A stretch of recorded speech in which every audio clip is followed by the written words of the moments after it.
Begitu dia sudah pindah haluan, hal yang keji sangat menjijikkan dia lakukan, Bapak Ibu.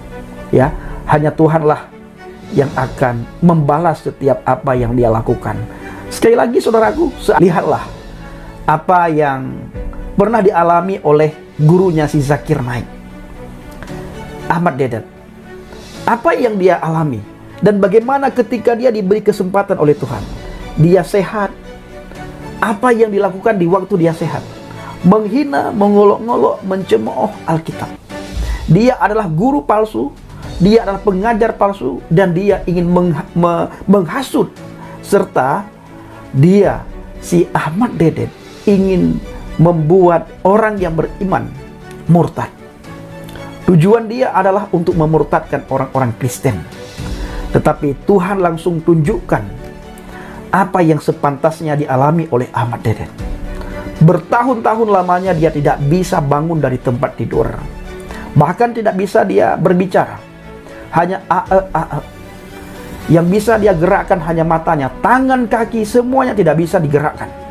Oleh keluarga dan oleh orang-orang terdekatnya meminta bantuan pihak kedokteran, pihak rumah sakit untuk memeriksa derita apa yang dialami oleh Ahmad Dedet.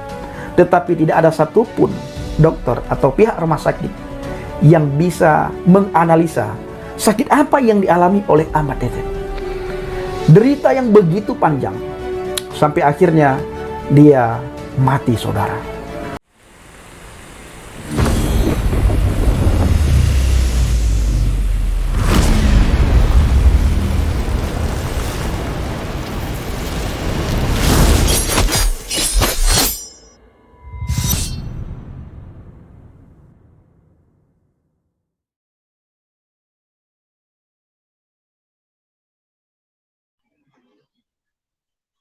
Assalamualaikum warahmatullahi wabarakatuh. Berjumpa lagi dengan saya Dr. Akal ya di channel kesayangan kita, Hidayah Mualaf Channel, channel yang mengedukasi dan menghibur.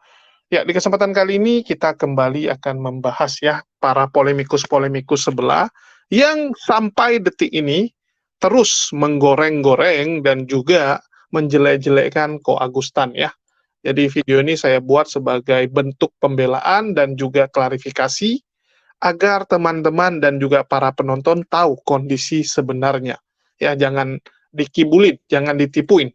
Jadi tujuan saya buat video ini supaya teman-teman baik muslim maupun Kristen atau apapun lah agamanya, ya tahu kabar terbaru dari sumber terpercaya, bukan sumber abal-abal yang asal ngomong, yang asal keluar-keluar demi mencari konten dan demi mencari yang namanya fulus. Ya, ini kelewatan sekali. Jadi di sini saya ingin tampilkan ya, ini salah satu polemikus yang paling sering membuat berita hoaks, berita fitnah. Paling sering. Ya, selalu membuat berita fitnah. Nanti kita balas, ya kita buat berita dia, tapi kita udah jelasin duluan ya. Kita bukan seperti dia main asal hoaks, enggak. Kita bilangin, bagaimana perasaan kamu kalau kita balas dengan hal yang sama. Saya jelasin. Ya, saya nggak ada maksud mau buat berita seperti kamu, tapi biar kamu tahu rasanya. Ya, dan sekali lagi, ya, tingkah laku dari para penghujat ini, para polemikus ini sama sekali tidak mencerminkan ajaran Kristen ya, jangan disangkut pautkan. Jadi mereka ini murni hanyalah benalu. Mereka ini murni hanyalah orang-orang yang memanfaatkan kekristenan untuk ya menghujat orang lain dan mendapatkan keuntungan. Keuntungan apa? Ya kalian tanya kepada mereka lah. Kenapa mereka begitu ngotot membuat berita-berita hoax dan fitnahan. Oke, saya tunjukkan ya. Jadi teman-teman bisa lihat ya, ini channelnya seperti biasa, Injil Habaget ya. 2 hari yang lalu dia membuat sebuah judul yang mengatakan, masih memprihatinkan, beginilah kondisi Agustan terkini setelah 2 minggu kentutin Alkitab ya. Luar biasa sekali si Effendi Usman ini. Secara pribadi tidak kenal Ko Agustan, tetapi duluan dia yang bisa tahu ya. Selalu menggembar-gemborkan seakan-akan dia yang paling tahu kondisi Ko Agus. Jadi dia mengatakan ini adalah kondisi terbaru, ya kondisi terkini kan gitu, kondisi terkini dari Ko Agustan setelah 2 minggu kentutin Alkitab. Dan seperti biasa kalau jualan konten-konten seperti ini selalu laku ya 20.000. Ya di satu sisi saya rasa Ko Agus nggak keberatan, ya gak ada masalah, itu urusan dia dengan Tuhan. kalau dia terus melakukan fitnahan. Tetapi di sini Ko Agus mendapatkan pahalanya karena berkat membahas Ko Agus, si Effendi Usman ini mendapatkan uang, mendapatkan penghasilan yang notabene itu bisa digunakan untuk menghidupi keluarganya. Ya, walaupun kita tahu bahwa itu dari penghasilan yang kurang baik, tapi itu urusan dialah dengan Tuhan. Ya, ini linknya teman-teman bisa lihat. Oke, jadi apa sih berita yang dia tampilkan gitu kan? Ya seperti biasa retorika, cuman judul clickbait. Ya, judulnya clickbait, terus dia tampilkan video lama Ko Agus, seakan-akan itu video terbaru.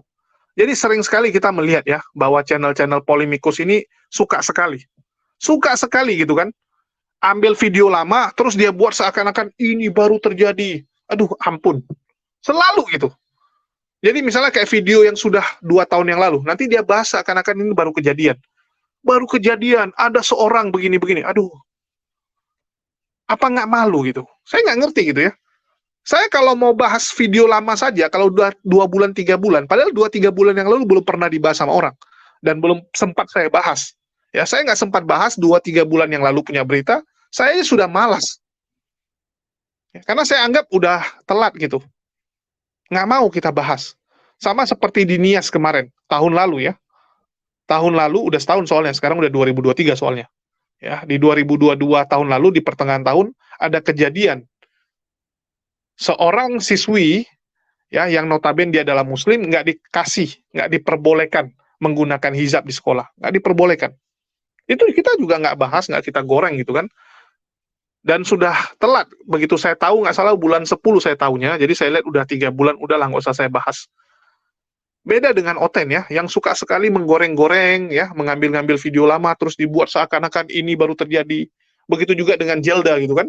Video Jelda yang beberapa bulan yang lalu, udah setengah tahun yang lalu, mereka ungkit, mereka bahas seakan-akan Jelda kecewa dengan bapaknya. Padahal Jelda kecewa saat pertama sekali dia tahu bapaknya mualaf. Itu video lama. Ya, itu reaksi yang normal. Namanya seorang anak-anak yang tiba-tiba bapaknya dari seorang pendeta tiba-tiba berubah. Terus dibuat seakan-akan Jelda kecewa karena Ko Agus ya, sekarang sakit setelah mengkentuti Alkitab. Seakan-akan sakitnya gara-gara Alkitab. Apa hubungannya? Inilah saya bilang polemikus-polemikus itu terus ya, memutarbalikkan fakta dengan video-video lama. Dan sekali lagi saya himbau juga sama penonton, jangan bodoh. Ya, saya langsung keras nih katakan, jangan bodoh dan jangan gampang dibodohi. Saya sampai sekarang masih menerima WhatsApp, komentar-komentar yang menanyakan, kenapa nggak ada yang perhatian sama Ko Agus? Kenapa Ko Agus seperti itu? Halo? Ya, ini sudah mau 1 bulan kawan-kawan. Masih ada yang nanyakin gitu. Harusnya kalian yang cari infonya, jangan nanya-nanya yang nggak benar. Jangan nanya-nanya sesuatu yang sudah lewat. Kalian kan bisa lihat tanggal di postingnya kapan. Lihat tanggal di postingnya gitu. Masih ada yang nanyain sama saya. Jadi saya kadang-kadang bingung lihat penonton ini. Harus disuguhkan begitu lengkap, baru mungkin tahu gitu. Jadi setiap kita buat konten harus diulang-ulang gitu. Macam ada previewnya ya. Ini yang gawat kawan-kawan. Ya, kita nggak bisa seperti ini terus. Bagi teman-teman, cobalah gitu. Dapat satu info, kalian cari sendiri. Ya, kalian cari datanya, nanti kalian bisa melihat sebenarnya apa yang terjadi. Ya, pastikan kalian mencari beberapa referensi. Jangan cuma dengar dari satu pihak. Bahaya. Apalagi kalau pihak tersebut adalah polemikus yang kerjanya memutarbalikkan fakta. Ya, memutarbalikkan fakta. Kalau cuma judulnya clickbait tapi di dalam isinya dia sampaikan yang benar, nggak masalah. Ya, ini udah judulnya clickbait, isinya fitnahan, isinya berita hoax, kan kelewatan. Kacau sekali. Tapi mereka akan bungkus dengan kalimat-kalimat yang luar biasa manis. Wah, seakan-akan sedang memuji Tuhan, seakan-akan kami ini nggak seperti itu, kami memaafkan, kami ini begini. Aduh, bullshit. Bullshit sekali. Ya, dan salah satu contohnya adalah orang ini. Oke, kita putarkan dulu lah. Ya, kita lihat bagaimana bibir licinnya dan mulut manisnya gitu. Ya, kalian akan lihat betapa luar biasanya orang ini bersandiwara, berpura-pura, padahal kebenciannya begitu besar. Oke, kita dengarkan dulu. Dan itu diperuntukkan untuk umat Kristen yang mestinya menjaga dan umat muslim yang lainnya begitu aja. Jadi ya maaf berkaitan dengan dana, saya kira saya secara pribadi untuk pengobatan dan lain sebagainya udah lebih daripada cukup. Haleluya, Shalom Alaikum Bishim Hamasyah, Salam Aki. Aku kabarkan Injil keselamatan. Bapak Ibu kasih Tuhan, ketemu lagi dengan saya Evangelis Avraham Effendi Usman. Bagaimana kabar Bapak Ibu semua? Tentunya luar biasa. Nah saudaraku, kali ini saya mengajak Bapak Ibu semua untuk melihat sebuah cuplikan video, di mana dalam video itu ada seorang mukallaf yang begitu keji dia menghina Alkitab. Ini benar-benar satu penghinaan yang luar biasa Bapak Ibu. Dia ambil Alkitab, ditaruh di pantatnya. Katanya, saya kentutin Alkitab ini. Saya ingin menentang azab Yesus. Apakah Yesus dalam sebulan ini mengazab saya? Ini luar biasa tantangannya Bapak Ibu ya. Seandainya kitab dia kita jadikan seperti itu Bapak Ibu, maka sudah pasti kita tahu apa yang akan kita alami, apa yang akan terjadi di demo berjilid-jilid dan orang teriak nama Tuhan di jalan-jalan, lalu di semua media sosial yang dimiliki oleh mereka sama-sama secara berjamaah teriak holol dorohnya, wojob dubono, segala macam hal-hal keji mereka sampaikan Bapak Ibu. Dan kita bersyukur di mana Alkitab mengajarkan kita pembalasan itu adalah hak Tuhan. Tidak ada sedikit pun Tuhan memberikan kepada kita untuk membalas apa yang mereka lakukan. Malah Alkitab mengajarkan kita kejahatan jangan dibalas dengan kejahatan, tetapi segala kejahatan balaslah dengan baik. Ya, kejahatan dibalas dengan kebaikan. Malah kita mendoakan supaya orang yang berbuat jahat kepada kita tidak berbuat jahat lagi kepada orang lain dan orang itu bisa bertobat. Ini adalah ajaran Alkitab. Maka Alkitab tidak pernah mengajarkan kita, kamu harus membela kitabmu, kamu harus membela agamamu, dan kamu harus membela aku sebagai Tuhan dan Juru Selamatmu. Alkitab tidak seperti itu. Malah di saat di kayu salib, ketika Yesua Hamasyah dihina, dicaci maki, diolok-olok, dipukulin, dipakai mahkota duri, dicambuk, diludahi, ditempeleng, ditampar segala macam, diikat, diarak keliling, persis seperti penjahat besar. Apa kata Yesus di atas kayu salib? Bapa, ampuni mereka, karena mereka tidak tahu apa yang mereka lakukan, karena mereka tidak tahu apa yang mereka perbuat. Sekarang Bapak Ibu, apakah si mukallaf itu tidak tahu apa yang dia lakukan? Dia tahu. Kenapa? Karena dia dulunya pernah berada di dalam agama Kristen. Mungkin karena kepahitan dengan agama Kristen, dengan pendeta kah, dengan jemaatnya kah, dengan orang Kristen kah, sehingga dia berpindah haluan saudara. Ya, dulunya dia hidup biasa-biasa saja, hidup dalam sukacita, hidup berdampingan satu sama yang lain, tanpa menghina, mengolok-olok, mencaci maki. Begitu dia berada dalam kegelapan, wajahnya itu penuh dengan amarah, saudara bisa lihat. Kita tidak pernah melihat pada mukallaf itu ada sukacita. Penuh dengan amarah Bapak Ibu. Wajah penuh dengan amarah, benci, dengki, sifat-sifat iri hati itu dipenuhi wajahnya dengan hal-hal yang tidak masuk akal. Di mana sebelumnya dia damai, sukacita, menyuruh orang untuk berbuat baik, tidak boleh membalas kejahatan dengan kejahatan, tidak boleh memusuhi orang lain, tetapi kasihilah sesamamu seperti kamu mengasihi dirimu sendiri. Itu yang diajarkan oleh mukallaf itu selama dia masih berada dalam agama Kristen. Begitu dia sudah pindah haluan, hal yang keji sangat menjijikkan dia lakukan Bapak Ibu. Ya, hanya Tuhanlah yang akan membalas setiap apa yang dia lakukan. Sekali lagi saudaraku, lihatlah apa yang pernah dialami oleh gurunya si Zakir Naik, Ahmad Dedet. Apa yang dia alami dan bagaimana ketika dia diberi kesempatan oleh Tuhan, dia sehat. Apa yang dilakukan di waktu dia sehat? Menghina, mengolok-ngolok, mencemooh Alkitab. Dia adalah guru palsu, dia adalah pengajar palsu, dan dia ingin menghasut, serta dia, si Ahmad Dedet, ingin membuat orang yang beriman murtad. Tujuan dia adalah untuk memurtadkan orang-orang Kristen. Tetapi Tuhan langsung tunjukkan apa yang sepantasnya dialami oleh Ahmad Dedet. Bertahun-tahun lamanya dia tidak bisa bangun dari tempat tidur. Bahkan tidak bisa dia berbicara. Hanya yang bisa dia gerakkan hanya matanya. Tangan, kaki, semuanya tidak bisa digerakkan. Oleh keluarga dan oleh orang-orang terdekatnya meminta bantuan pihak kedokteran, pihak rumah sakit untuk memeriksa derita apa yang dialami oleh Ahmad Dedet. Tetapi tidak ada satupun dokter atau pihak rumah sakit yang bisa menganalisa Sakit apa yang dialami oleh Ahmad Dedet?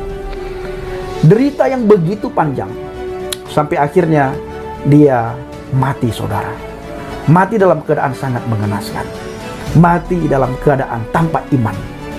Ya, kemana dia dan di mana dia berada? Lalu kita melihat juga di bangsa dan negara ini, ada seorang ustazah yang begitu ngototnya dia menghina iman kekristenan, menghina Yeshua HaMashiach, firman yang hidup. Setelah dia menjadi agama satu itu, dia keluar dari agama Kristen, dia mulai mengolok-ngolok imannya yang lama. Dia mulai menghina Adonai Yeshua HaMashiach, firman yang hidup. Tidak lama kemudian, Bapak Ibu, ketika dia menghadiri, dipanggil untuk pidato, untuk ceramah, untuk khotbah ke sebuah daerah, ustazah itu mengalami kecelakaan di tol. Langsung, tidak lama kemudian langsung meninggal, Bapak Ibu.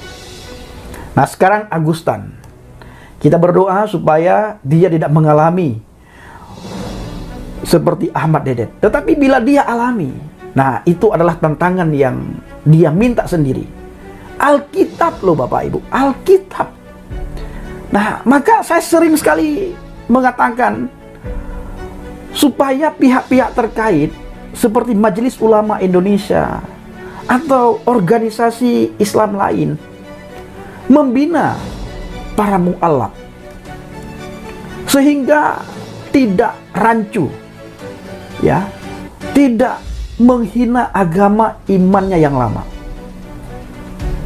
Jangan yang disorot itu kami hanya meluruskan apa yang sudah dibengkokkan. Tidak akan kami urus agama lain, iman orang lain, tanpa mereka membengkokkan ajaran Alkitab. Kami hadir untuk meluruskan apa yang sudah dibengkokkan. Ya, teman-teman lihat ya. Jadi selalu memutarbalikkan fakta. Isi dalamnya entah apa aja. Wah, umat Kristen tidak seperti itu. Kita memaafkan. Aduh, ya, mungkin ajaran Kristen seperti itu. Kamu yang enggak. Kamu enggak benar. Ya.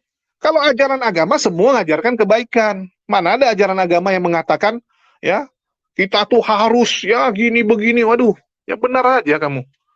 Teori semua orang bisa, praktek sanggup nggak kamu lakukan? Kalau Effendi Utsmani, kalian sudah tahu latar belakangnya, historinya, bagaimana dia memperlakukan mamanya. Ya, teman-teman Kristen juga tahu kan, bagaimana dia memperlakukan ibunya. Apa kalian rasa ya sesuai nggak dengan omongan dia selama ini? Siapa yang menghalalkan darah kamu? Daging kamu aja seperti itu. Nggak ada orang mau makan manusia di sini ya. Kamu pikir ini kita kanibal apa? Pernah nggak gitu? Yang ada malah kita yang selalu dijadikan korban.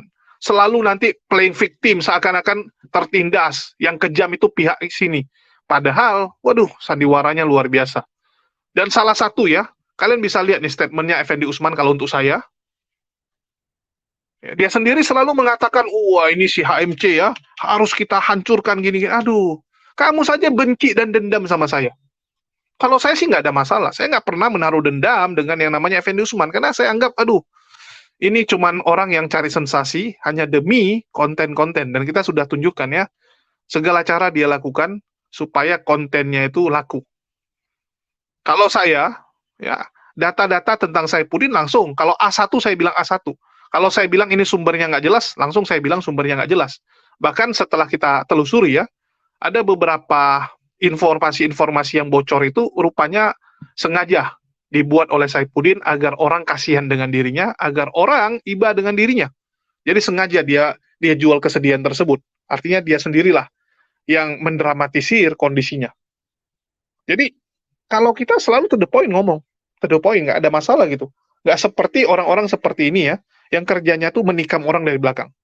Saya bingung, belakangan ini entah kenapa ya, banyak sekali orang yang bermuka dua. Di depannya seperti ini, nanti di belakang beda lagi. Kacau sekali. Apakah ajaran agama kamu mengajarkan itu? Tentu saja tidak kan? Apakah Kristen mengajarkan ini? Coba saya tanya teman-teman. Apakah ajaran di Kristen seperti ini? Enggak kan? Ini manusianya yang nggak benar. Ya, manusianya yang membuat jelek ajarannya. Ini kacau sekali. Kacau sekali ya. Dan di sini dia kan judul awalnya tentang kondisi Ko Agus ya. Saya informasikan juga, saya termasuk cukup intens komunikasi dengan Ko Agus walaupun nggak setiap hari lah, ya. Nggak setiap hari, biasanya 2-3 hari, kadang 3 hari sekali saya video call, ya saya telepon Ko Agus, ya saya nanyakan kabarnya, bagaimana kondisinya, mulai membaik atau tidak gitu kan. Terus apa yang bisa saya bantu, ya saya selalu intens gitu ajak komunikasi Ko Agus. Karena kadang-kadang ada orang kan gengsi duluan untuk ngomong ya. Kadang-kadang ya mau nggak mau kitalah yang menanyakan kira-kira apa yang bisa kita bantu ya untuk meringankan masalah Anda gitu. Ya, kita sering komunikasi dan ini adalah komunikasi terakhir saya kemarin sama Ko Agus ya.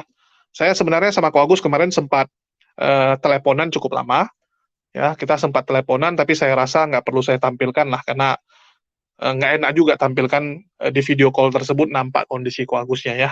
Saya rasa kurang baik juga nanti digoreng-goreng sama Oten ya. Kalau saya nampakkan video tersebut, nanti video tersebut pasti akan diambil sama Oten-Oten terus dijadikan konten. Jadi saya rasa nggak usah, tapi saya tampilkan aja ini voice note dari Ko Agus ya, yang tiba-tiba dia kirim ke saya ya, dia kirim ke saya.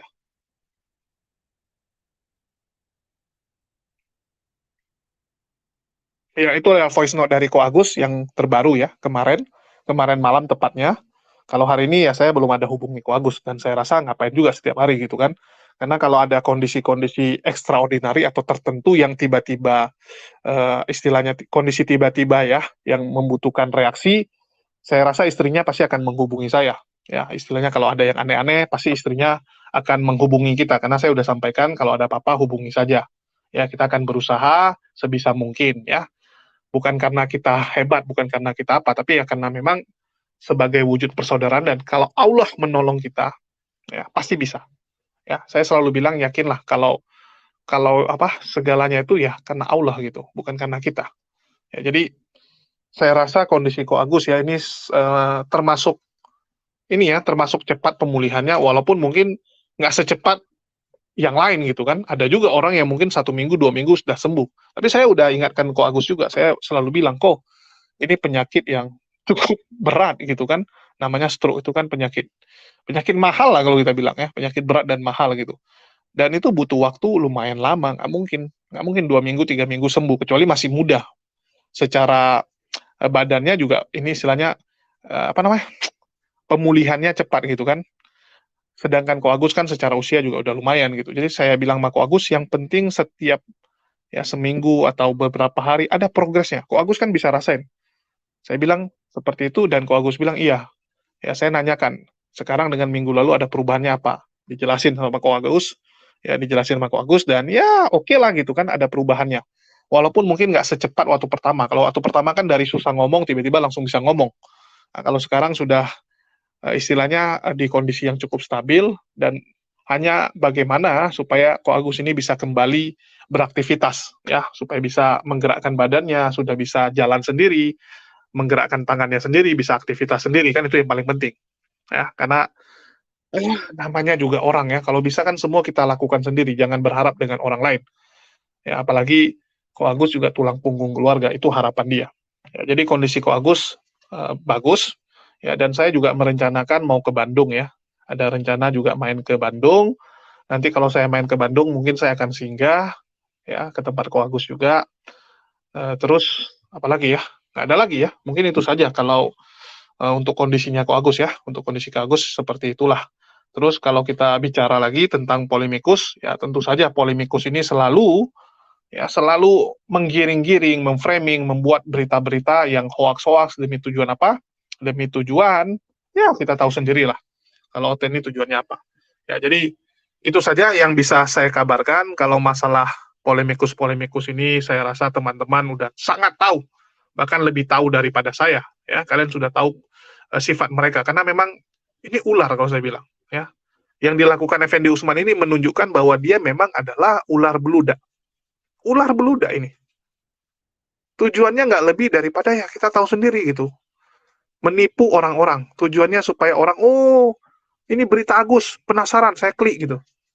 Padahal isinya entah apa-apa. Itu kan video saat Ko Agus disamperin ya, atau didatangin oleh timnya Kohani ya, untuk menanyakan perihal donasi yang ditawarkan oleh Paul Jang. Ya, dan Ko Agus dengan tegas mengatakan, ya lebih bagus uang tersebut digunakan untuk teman-teman Kristen yang juga masih banyak kekurangan. Bahkan kalau Paul Jang mau list orang-orang Kristennya, saya punya gitu. Karena belakangan ini kan kita cukup aktif ya turun ke jalan untuk melakukan Jumat Amal. Ya, sedekah Jumat kita menjumpai kok beberapa orang yang Kristen. Ya, ada beberapa yang saya jumpai Kristen, karena kan saya nanya-nanya juga gitu. Nah, itulah yang terjadi dan saya harap ya bisa jadi inilah, jadi masukan dan belajarlah teman-teman dari kasus-kasus selama ini, ya jangan gampang dikibulin oleh berita-berita hoax. Yang paling penting itu, jangan gampang kita itu makan-makan berita yang nggak jelas dari mana sumbernya, informasinya bohong selalu, kan reputasinya bisa kalian lihat. Reputasi orang ini gimana. Oke, mungkin itu saja dari saya. Ya, makasih nih buat teman-teman semua yang udah nyimak. Saya rasa cukup sekian saja. Ya, mari kita doakan untuk kesembuhan Ko Agus. Dan juga, ya itu sajalah. Saya rasa cukup. Makasih buat semuanya. Di akhir kata saya ucapkan, wassalamualaikum warahmatullahi wabarakatuh. Sampai jumpa di konten-konten kita berikutnya.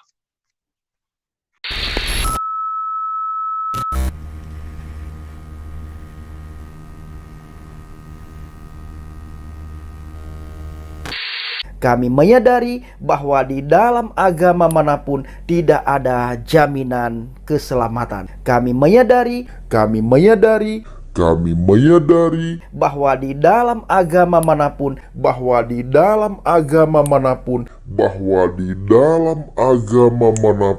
tidak ada jaminan keselamatan.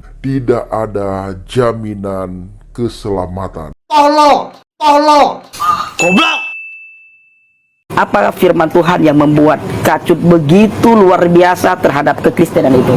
Karena firman Tuhan berkata, kasihilah musuhmu. Dan di saat orang memaki kita, kita untuk mendoakan dia, berkatinya. Itu luar biasa. Ya, di agama kita ada kak gitu.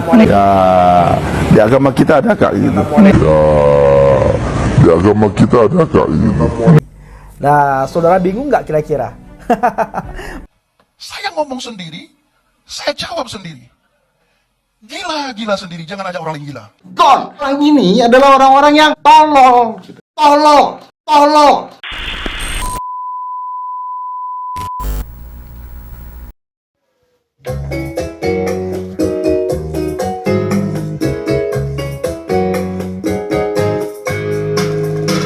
Ada lagi satu penista, melingkundang anak durhaka, jadi kafir karena pengen cepetan kaya, menghujat Islam dan para pejuangnya. Dia lupa siapa penciptanya, kini iblis yang jadi Tuhannya. Penghamba dunia, lupa akhiratnya, dasar kafir mata hatimu buta. Evangelis jahanam gombal gambul, tiap hari kerjaanmu ngibul. Pantat donatur kau cilat, makanya rajin menghujat. Sungguh kau manusia tak bermartabat, dasar kafir bejat. Aduh, jahanam penghujat. Tapi kalau nggak gitu ya nggak oten dong. Ya kan?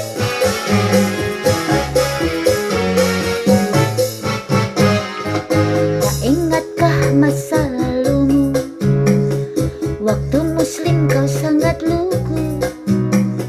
Sayangnya setan merasuki jiwamu, neraka jahanam menunggumu. Apa kamu gak sedih lihat ibumu, wanita mulia yang melahirkanmu? Berharap kau bawa dia masuk surga, malah kau berikan neraka dunia. Evangelis jahanam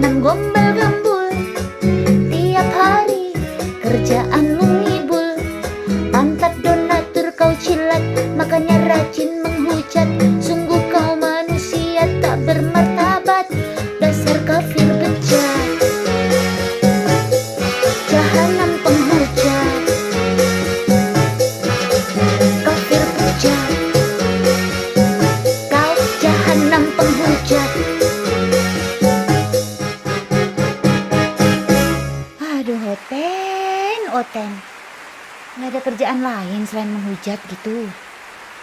Tapi kalau nggak gitu ya bukan Oten.